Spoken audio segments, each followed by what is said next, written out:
ইদানিং যাই রান্না করি না কেন ইচ্ছে করে সবগুলো রেসিপি আপনাদের সাথে শেয়ার করতে।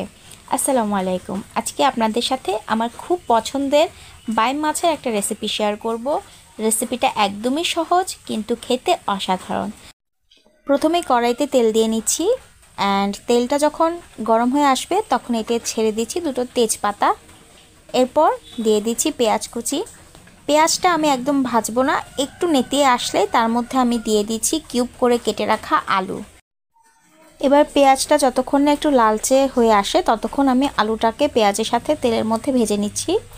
যখন পেঁয়াজটা একটু লালচে হয়ে আসবে, এর বেশি ভাজতে গেলে কিন্তু পেঁয়াজটা কালো হয়ে পুড়ে যাবে আর তরকারির রঙটাও খারাপ হবে, তরকারিটাও খেতে তিতে লাগবে। সো এই পর্যায়ে আমি একটু পানি দিয়ে দিচ্ছি। এখন আমি এক এক করে মশলাগুলো দিয়ে দিচ্ছি। প্রথমে দিয়ে দিচ্ছি এখানে হাফ চা চামচের মতন আদা বাটা, তারপর দিয়ে দিচ্ছি 1 চা চামচের মতন রসুন বাটা, আর দিয়ে দিচ্ছি এখানে 2 চা চামচের মতন কাঁচা মরিচের পেস্ট।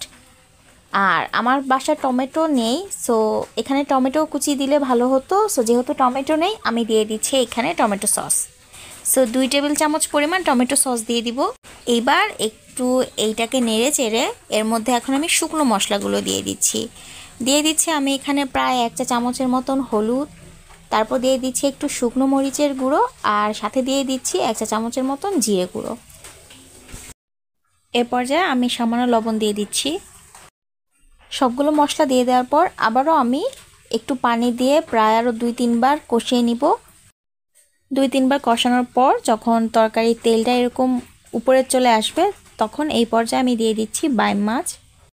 মাছটা দেওয়ার পরেও আমি আবারও 2-3 বারের মতো সে একই প্রসেসে কষিয়ে নিচ্ছি। মাছটা কিন্তু খুব ভালো মতো কষানো অবশ্যই জরুরি, যাতে করে তরকারি থেকে কোনো মাছের গন্ধ না আসে। ভালো মতো কষানো হয়ে গেলে এবার আমি একটু পানি দিয়ে দিচ্ছি আর মাছটাকে ঢেকে দিচ্ছি। আমি কিন্তু একবারে মাছ সেদ্ধ হওয়ার জন্য পুরোপুরি পানি দিয়ে দেইনি, আমি অল্প অল্প করে পানি দিয়ে ঢেকে দিচ্ছি। আর কিছুক্ষণ পর পর নেড়ে চেড়ে পানি শুকিয়ে গেলে আবার পানি দিয়ে আবার ঢেকে দিচ্ছি। এইভাবে কষিয়ে কষিয়ে আমি মাছটা পুরোপুরি রান্না না হওয়া পর্যন্তই রান্না করতে থাকবো। এইভাবে এক পর্যায়ে যখন দেখব যে মাছটা সেদ্ধ হয়ে গেছে আর আলুটাও পুরোপুরি সেদ্ধ হয়ে গেছে, এবার আমি ঝোলের পানি দিয়ে দিচ্ছি। এখন আর আমি ঢাকবো না, যতটুক ঝোল রাখা দরকার ততটুক পানি দিব আর ফুটে ওঠা পর্যন্ত অপেক্ষা করব। যখন ঝোলের পানিটা ফুটে উঠবে এখন আমি কতটুক ঝোল শুকাবো ততটুক পরিমাণ শুকিয়ে এলে হালকা একটু ভাজা জিরে গুঁড়ো উপর দিয়ে ছিটিয়ে দিচ্ছি। ব্যাস, আমার বাইম মাছের আলু দিয়ে ঝোল কিন্তু রেডি হয়ে গেছে। আমার হাজব্যান্ড তো এই রেসিপিটা আমার খুবই পছন্দ করে। আর আপনাদের কাছে কেমন এই রেসিপিটা লাগলো অবশ্যই বাসায় ট্রাই করবেন আর আমাকে জানাবেন। ভিডিওটি ভালো লাগলে আমার চ্যানেলটি সাবস্ক্রাইব করতে ভুলবেন না। সবাইকে ধন্যবাদ। আসসালামু আলাইকুম।